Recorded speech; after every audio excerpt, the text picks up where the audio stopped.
한국 고객을 기만했던 토요타가 2심에서도 패소하며 차량당 80만 원을 배상하라는 명령을 받았습니다. 지난 3일 서울고법 민사합의 18부가 토요타 라브4 차주 A씨가 토요타 자동차를 상대로 낸 손해배상 청구 소송 항소심에서 1심과 마찬가지로 배상금 80만 원을 지급하라는 판결을 내린 것입니다. 배상금이 조금 아쉽긴 하지만 국내 소비자를 기만한 책임을 지게 되어 참 다행입니다. 그런데 해당 소식에 대한 일본 반응이 아주 가관입니다.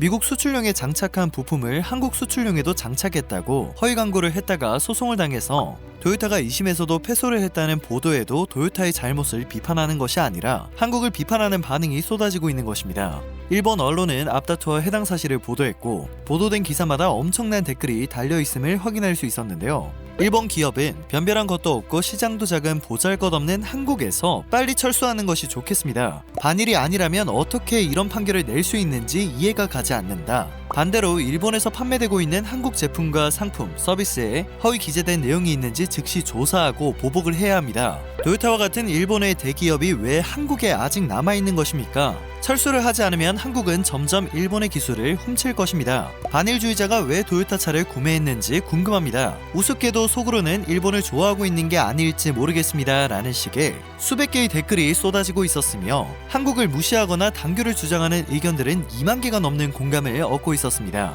아무리 자국 기업이라고 할지라도 허위 광고로 소비자를 기만한 토요타를 비난해야 하는 것이 맞는 사건이 분명한데요. 사기를 친 것이나 다름이 없는 토요타를 감싸며 한국을 비난하고 있는 반응은 정상이 아니어도 한참 아니라는 생각이 들게 했습니다. 아마 반대의 상황이었다면 국내에서는 나라 망신이다, 허위 광고는 무조건 잘못된 일이다, 제대로 사과하고 당당하게 쓸어 담자라는 반응이 나왔을 거라고 예상됩니다. 소비자를 차별하고 속이는 허위 광고로 자신의 브랜드에 먹칠을 한 토요타도 문제지만 이러한 기업의 잘못을 꼬집거나 정당하게 비판하지 못하는 일본 반응이 더 큰 문제라고 생각됩니다. 사례 분별을 못해도 이렇게 못할 수가 있을까요? 토요타는 국내 시장에 2015-2016년식 라브4를 출시하면서 미국 고속도로 안전보험 협회로부터 최고 안전 차량에 선정됐다는 광고의 내용을 2016년 1월부터 지난해 1월까지 무려 4년간 내보냈습니다. 잠깐 있었던 허위 광고가 아니라는 것입니다. 토요타 홈페이지와 보도자료, 홍보책자 등에는 모두 이 내용의 광고가 실려져 있었고 회사는 2014년 10월부터 카탈로그와 보도자료 등을 통해 이 같은 내용을 적극 알리기도 했습니다. 물론 미국 고속도로 안전보험 협회는 실제로 2016년식 라브4를 최고 안전 등급인 탑 세이프티 픽 플러스에 선정한 것은 사실입니다. 하지만 문제는 미국 판매 차량과 달리 국내에 출시된 라브4에는 안전보강제 부품인 브레이킷이 장착되지 않았다는 점이었습니다. 토요타는 미국 고속도로 안전보험 협회 전 측면 충돌 테스트에 대비하기 위해 차량에 브레이킷을 장착했는데요. 이 부품이 제외됐던 2013-2014년식 라브4는 전 측면 충돌 테스트 항목에서 최하 등급을 받기도 했습니다. 그런데 국내에 판매된 모든 연식의 라브4에는 브레이킷이 장착되지 않았죠. 그리고 국내 광고에는 이러한 내용이 쏙 빠져 있었습니다. 최하 등급을 최고 등급으로 속인 것이나 다름이 없었죠. 이후 허위 광고가 드러나게 되었지만 이는 당연히 토요타의 의지로 공개된 것이 아니었습니다. 자의로 공개할 것이었다면 진작에 허위 광고를 스스로 내리고 무려 4년 동안 오해의 소지를 만들지 않았겠죠. 해당 사건이 수면 위로 떠오르게 된 것은 한국 차량을 차별하고도 광고는 미국을 기준으로 하는 토요타의 행태에 불만을 느낀 차주의 신고 때문이었습니다. 공정위는 신고를 받고 조사에 착수했는데요. 공정위 역시 토요타가 해외 판매 차량과 차이가 있다는 사실을 숨겨 소비자를 기만한 광고를 했다고 판단했습니다. 그리고 이와 같은 행위를 또 반복할 수 있다는 이유로 토요타의 해당 광고 중단을 명령하고 과징금 8억 1,700만 원을 부과한다는 내용의 제재를 의결했습니다. 당시 토요타 적발건은 해외 안전도 평가기관의 평가 결과를 광고에 썼다가 위법 행위로 적발된 첫 사례였습니다. 엄청난 불명예를 아는 건데요. 적반하장도 유분수라는 말처럼 토요타는 공정위의 처분에 불복하는 행정소송을 제기했습니다. 일본의 대표적인 자동차 기업이라는 타이틀에 딱 부합하는 나쁘끄러운 처사였습니다.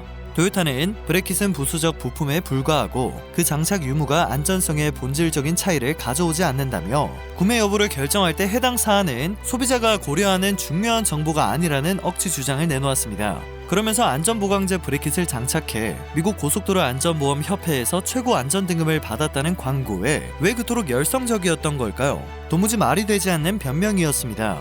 당연히 이 억지 주장은 통하지 않았고 법원은 브레킷 장착 여부는 일반 소비자들의 구매 선택에 있어 중요한 정보에 해당한다며 공정위의 처분이 적법하다고 판단했죠. 얘네들은 법원만 가면 거짓말이 자동으로 나오는 듯 합니다. 재판부는 브레킷이 제외된 국내 판매 차량의 경우 안전도 평가에서 우수 차량으로 선정될 수 없다는 사실을 은폐한 것과 같다며 도요타의 광고를 표시광고법에서 정한 기만적인 광고라고 시원한 지적을 이어갔습니다. 그러나 도요타의 찌질한 변명은 여기에서 멈추지 않았습니다. 광고 중 일부 하단에 작은 글씨로 일부 사양은 판매 모델과 다를 수 있다고 기재했다며 소비자를 기만하지 않았다고 주장한 것이죠. 그러나 이 주장 역시 통하지 않았습니다. 물론 해당 사실이 아주 작게 기재되어 있기는 했지만 사양의 차이 등에 대한 구체적 정보가 없었기 때문입니다.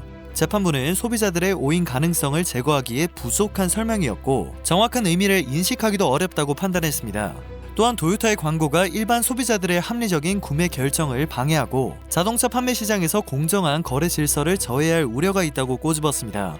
이렇게 지난해 마무리될 수 있었던 사건이 최근 다시 등장한 이유는 라브4 차주 A씨가 도요타와 화해할 수 없다는 입장을 고수했기 때문입니다.